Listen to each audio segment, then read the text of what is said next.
Hi hello ನಮಸ್ತೆ and welcome back to the channel Women's Creation Zone. ನಾನು ಚೆನ್ನಾಗಿದ್ದೀನಿ, ನೀವೆಲ್ಲರೂ ಚೆನ್ನಾಗಿದ್ದೀರ ಅಂತ ಭಾವಿಸ್ತಾ ಇವತ್ತಿನ ವಿಡಿಯೋ ಏನಂತ ನೋಡೋಣ. ಅದಕ್ಕಿಂತ ಮುಂಚೆ ಇದೀಗ ನಮ್ಮ ಚಾನಲ್ನ ಫಸ್ಟ್ ಟೈಮ್ ವಿಸಿಟ್ ಮಾಡಿದರೆ ಪ್ಲೀಸ್ ಚಾನಲ್ನ ಸಬ್ಸ್ಕ್ರೈಬ್ ಮಾಡಿ, ಹಾಗೆ ವಿಡಿಯೋನ ಕೊನೆವರೆಗೂ ನೋಡಿ. ನಿಮ್ಗೆ ಇಷ್ಟ ಆಗಿದ್ದರೆ ಲೈಕ್ ಶೇರ್ ಆ್ಯಂಡ್ ಸಬ್ಸ್ಕ್ರೈಬ್ ಮಾಡೋದನ್ನ ಮರಿಬೇಡಿ. ತುಂಬ ಜನ ವೀಡಿಯೋಸ್ನ ನೋಡ್ತಾ ಇದ್ದೀರಾ, ಬಟ್ ಸಬ್ಸ್ಕ್ರೈಬ್ ಮಾಡ್ದಿರಾನೇ ನೋಡ್ತಾ ಇದ್ದೀರಾ. ಸೊ ದಯವಿಟ್ಟು ಸಬ್ಸ್ಕ್ರೈಬ್ ಮಾಡೋದನ್ನ ಮಾಡ್ಕೊಂಡು ನೋಡಿ, ಹಾಕ್ತಾನೆ ನಮಗೂ ಮೋಟಿವೇಟ್ ಆಗುತ್ತೆ ನಿಮಗೆ ಹೊಸ ಹೊಸ ವೀಡಿಯೋಸ್ ಕೊಡಬೇಕು ಅಂತ. ಸೊ ಸಪೋರ್ಟ್ ಮಾಡಿ, ಹಾಗೆ ಸಬ್ಸ್ಕ್ರೈಬ್ ಮಾಡಿಕೊಂಡು ಆಲ್ ಆನ್ ಆಪ್ಷನ್ ಸೆಲೆಕ್ಟ್ ಮಾಡ್ಕೊಳ್ಳಿ. ಹಾಕ್ತಾನೆ ನಾನು ಮಾಡೋ ಒಂದೊಂದು ವೀಡಿಯೋ ನಿಮಗೆ ನೋಟಿಫಿಕೇಷನ್ ಹೊರಗೆ ಬರುತ್ತೆ. ಸೊ ಬನ್ನಿ ಹಾಗಾದರೆ ಇವತ್ತಿನ ವೀಡಿಯೋ ಏನಂತ ನೋಡೋಣ. ಆಲ್ರೆಡಿ ನಾನು ಬೇಸ್ ಲೈನನ್ನು ಸ್ಟಾರ್ಟ್ ಮಾಡಿ ಅರ್ಧ ಕಂಪ್ಲೀಟ್ ಮಾಡಿದ್ದೀನಿ ನಿಮಗೆ ತೋರ್ಸೋಕ್ಕೆ ಅಂತ. ಬೇಸ್ ಲೈನ್ ತುಂಬ ಈಸಿ ಇದೆ ಗೈಸ್. ಅಂದರೆ ಸ್ಟಾರ್ಟಿಂಗಲ್ಲಿ ನಾನು ಲಾಕ್ ಅನ್ನೋದನ್ನ ಮಾಡಿಕೊಂಡು ಅಲ್ಲಿಂದ 2 ಟೈಮ್ಸು 3 ಚೈನ್ ಅನ್ನೋದನ್ನ ಹಾಕಿದ್ದೀನಿ. 2 ಟೈಮ್ಸ್ 3 ಚೈನ್ ಆದ ನಂತರ ಅಲ್ಲಿಂದ ಲಾಕ್ ಅನ್ನೋದನ್ನ ಮಾಡಿಕೊಂಡು 4 ಚೈನ್ ಅನ್ನೋದನ್ನ ಈ ಥರ ಹಾಕ್ಕೊಳ್ತಾ ಇದ್ದೀನಿ. 4 ಚೈನನ್ನು ಹಾಕ್ಕೊಂಡು ಯಾವಾಗಲೂ ನಾವು ಇಟ್ಟು ಎಲ್ಲಿ ಬರುತ್ತಲ್ಲೂ ಲಾಕ್ ಮಾಡ್ತೀವಲ್ಲ ಆ ಥರ ಅನ್ನೋದು ಇಲ್ದಿರ ಒಂದು 2 ಚೈನ್ ಗ್ಯಾಪ್ ಅಷ್ಟು ಅಥವಾ 1 ಚೈನ್ ಗ್ಯಾಪ್ ಅಷ್ಟು ನಾನು ಲಾಕ್ ಅನ್ನೋದನ್ನ ಮಾಡ್ಕೊಳ್ತಾ ಇದ್ದೀನಿ. ಈ ಲಾಕ್ ಏನಕ್ಕೆ ಅಂದರೆ ನಮಗೆ ಆರ್ಚ್ ಫಾರ್ಮ್ ಮಾಡೋಕ್ಕೆ ನಾವು ಯಾವಾಗಲೂ 1 ಅಥವಾ 1.5 ಚೈನ್ ಗ್ಯಾಪ್ ಅಷ್ಟು ನಾವು ಲಾಕ್ ಮಾಡ್ಕೊಳ್ತೀವಿ, ಅಂದರೆ ಬಿಟ್ಟು ಅಷ್ಟು ಲಾಕ್ ಮಾಡ್ಕೊಳ್ತೀವಿ. ಬಟ್ ಇಲ್ಲಿ ನಾವು ಮಾಡ್ತಿರೋದೇನೆಂದರೆ 1 ಚೈನ್ ಗ್ಯಾಪ್ ಅಷ್ಟು ಮಾತ್ರ ಬಿಟ್ಟು ಬಾಕಿ ನಾವು ಗ್ಯಾಪ್ ಮಾಡ್ತೀವಿ, ಅಂದರೆ ತುಂಬ ಹತ್ರದಲ್ಲಿ ನಾನು ಮಾಡ್ತಾಯಿದ್ದೀನಿ. ಸೊ ಲಾಕ್ ಆದ ನಂತರ ಅಲ್ಲಿಂದ ಅಗೇನ್ 3 ಚೈನ್ ಹಾಕಿ ಲಾಕ್ ಮಾಡ್ತಾಯಿದ್ದೀನಿ. 3 ಚೈನ್ ಅನ್ನೋದನ್ನ 3 ಸರಿ ಹಾಕಿ ಲಾಕ್ ಮಾಡಿ ಮತ್ತು 4 ಚೈನ್ ಅನ್ನೋದನ್ನ ಹಾಕಿ 2 ಚೈನ್ ಗ್ಯಾಪ್ ಅಷ್ಟು ನಾನು ಲಾಕ್ ಮಾಡ್ತಾಯಿದ್ದೀನಿ. ಸೊ ಬೇಸ್ ಲೈನ್ ಇದೇ ಥರ ಇರುತ್ತೆ, ಅಂದರೆ ಸ್ಟಾರ್ಟಿಂಗಲ್ಲಿ ಎಂಡಿಂಗಲ್ಲಿ ಮಾತ್ರ 3 ಚೈನ್ ಅನ್ನೋದು 2 ಟೈಮ್ ಇರುತ್ತೆ, ಹಾಗೆ ಮಿಡಲಲ್ಲಿ ಬಂದುಬಿಟ್ಟು 3 ಚೈನ್ ಅನ್ನೋದು 3 ಟೈಮ್ ಇರುತ್ತೆ. ಸೊ ಇದು ಬಂದು ಬೇಸ್ ಲೈನ್ ಆಗಿರುತ್ತೆ. ಸೊ ಹಾಗೆಯೇ ಕೊನೆಗೆ ಮುಗಿಸಿದ ಅಂದರೆ ನೀವು ಸ್ಯಾರಿ ಫುಲ್ಲು ಮುಗಿಸ್ಬೇಕಾಗುತ್ತೆ. ನಾನಿಲ್ಲಿ ನಿಮಗೆ ಸ್ಯಾಂಪಲ್ಗೆ ಅಂತ 2 ಆರ್ಚನ್ನು ಮಾತ್ರ ತೋರಿಸ್ತಾ ಇದ್ದೀನಿ. ಸೊ ಈಗ 2 ಆರ್ಚ್ ಆದ ನಂತರ ನಾವು ಯಾವಾಗಲೂ ದಾರ ಕಟ್ ಮಾಡ್ತೀವಲ್ಲ ಆ ಥರ ದಾರ ಯಾವುದು ಕಟ್ ಮಾಡ್ದೇ ಹಾಗೆ ಡಿಸೈನನ್ನು ಕಂಟಿನ್ಯೂ ಮಾಡ್ತಾಯಿದ್ದೀನಿ. ಅದಕ್ಕೋಸ್ಕರ ಒಂದು ಸಿಂಗಲ್ ಚೈನನ್ನು ಹಾಕ್ಕೊಂಡು ಹಾಗೆ ಬ್ಯಾಕ್ ಸೈಡಿಂದ ಡಿಸೈನನ್ನು ಕಂಟಿನ್ಯೂ ಮಾಡ್ತಾಯಿದ್ದೀನಿ. ಸೊ ಈಗ ನೋಡಿ ಬ್ಯಾಕ್ ಸೈಡಿಂದ ನಾನು ಡಿಸೈನ್ ಕಂಟಿನ್ಯೂ ಮಾಡ್ತಾಯಿದ್ದೀನಿ. ಅಲ್ಲಿಂದ 3 ಚೈನನ್ನು ಹಾಕಿ ಪ್ರೀವಿಯಸ್ ನಾವೇನು 3 ಚೈನ್ ಹಾಕಿ ಲಾಕ್ ಮಾಡಿದ್ವಲ್ಲ ಆ ಲಾಕ್ ಮಾಡಿದ ಜಾಗಕ್ಕೆ ನಾನು ಒಂದು ಲಾಕ್ ಅನ್ನೋದನ್ನ ಮಾಡ್ತಾಯಿದ್ದೀನಿ. ಲಾಕ್ ಆದ ನಂತರ ಸೂಜಿ ಮೇಲೆ ಒಂದು ಸಾರಿ ದಾರನನ್ನು ಸುತ್ತಕೊಂಡು ನಾವೇನು 4 ಚೈನ್ ಹಾಕಿದ್ವಲ್ಲ ಆ 4 ಚೈನ್ ಗ್ಯಾಪಿಂದ ನೀಡಲ್ ಅನ್ನೋದನ್ನ ಬಿಟ್ಟು ದಾರನ ತಂದು 3 ಲೂಫ್ ಆಗಿರುತ್ತೆ, 2 ಲೂಫ್ 2 ಲೂಫ್ ಅಂತ ನಾನಿಲ್ಲಿ ಡಬಲ್ ಕ್ರೋಶೆ ಅನ್ನೋದನ್ನ ಮಾಡ್ತಾಯಿದ್ದೀನಿ.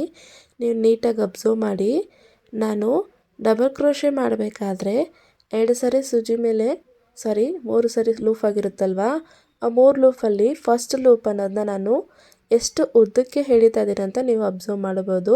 ನನಗೆ ಎಷ್ಟು ಉದ್ದಕ್ಕೆ ಬೇಕು ಅನ್ನೋದು ನಾನು ಡಿಸೈಡ್ ಮಾಡೋದೆ, ಅಂದರೆ ಆಚೆ ಎಷ್ಟು ಉದ್ದ ಬೇಕು ಅಂತ. ಅದೇ ಸೆಕೆಂಡ್ ಲಾಕ್ ನೋಡ್ಕೊಳ್ಳಿ, ನಾನು ಚಿಕ್ಕದಾಗೆ ಮಾಡ್ಕೊಳ್ತಾ ಇದ್ದೀನಿ.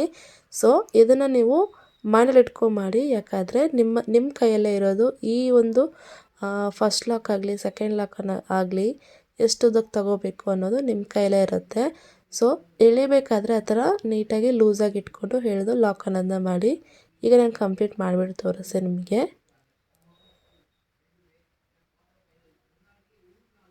ಸೊ ನೋಡಿ ಈಗ ನಾನು ಫಸ್ಟ್ ಸ್ಟೆಪ್ ಅನ್ನೋದು ಕಂಪ್ಲೀಟ್ ಮಾಡಿದ್ದೀನಿ.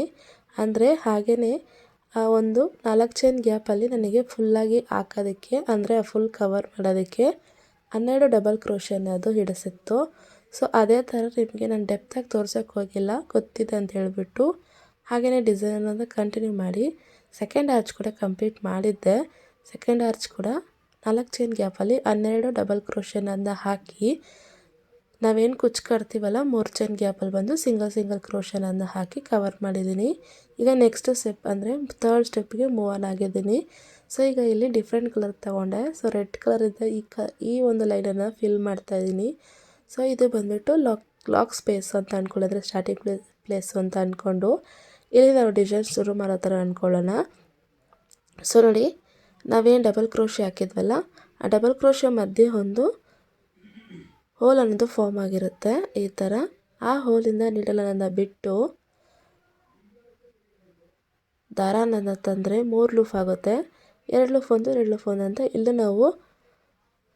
ಇಲ್ಲಿ ನಾವು ಹಾಫ್ ಡಬಲ್ ಕ್ರೋಶೆ ಮಾಡ್ತಾಯಿದ್ದೀವಿ. ಡಬಲ್ ಕ್ರೋಶೆನೇ ಬಟ್ ಹಾಫ್ ಡಬಲ್ ಕ್ರೋಶೆ.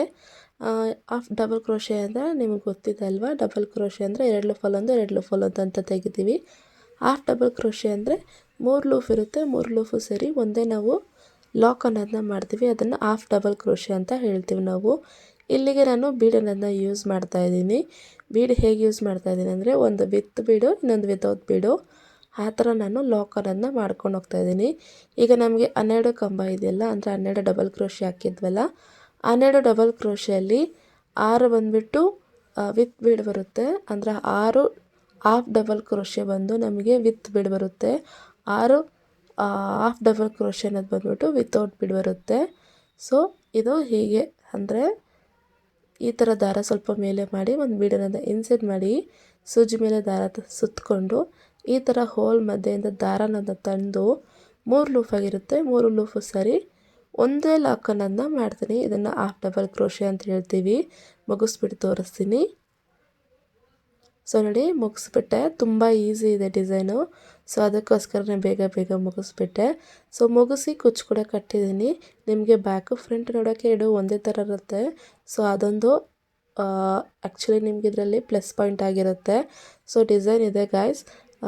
ಇದು ತುಂಬ ಈಸಿ ಮತ್ತು ಬೇಗನೆ ಹಾಕುವಂಥ ಡಿಸೈನು. ಬೇಗ ನೋಡಿ ಅರ್ಥ ಆಗೋಯ್ತು ಅಂದರೆ ನಿಮಗೆ ವಿತಿನ್ 1 ಅವರ್ ಒಳಗಡೆ ಡಿಸೈನನ್ನು ಕಂಪ್ಲೀಟ್ ಮಾಡ್ಬೋದು. ಹೋಪ್ ನಿಮ್ಗೆ ಇದು ಇಷ್ಟ ಆಗಿದೆ ಮತ್ತು ಅರ್ಥ ಆಗಿದೆ ಅಂತ ಅಂದ್ಕೊಳ್ತೀನಿ.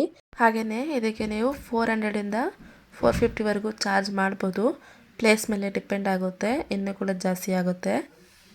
ಸೊ ಇಷ್ಟ ಆಗಿದ್ದರೆ ಲೈಕ್ ಮಾಡೋದನ್ನ ಮರಿಬೇಡಿ. ಹಾಗೆಯೇ ವಿಡಿಯೋನ ಕೊನೆವರೆಗೂ ನೋಡಿದ್ದಕ್ಕೆ ನಿಮ್ಮೆಲ್ಲರಿಗೂ ತುಂಬ ಧನ್ಯವಾದಗಳು.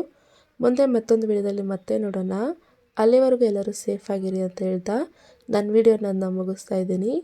ನಮಸ್ಕಾರ.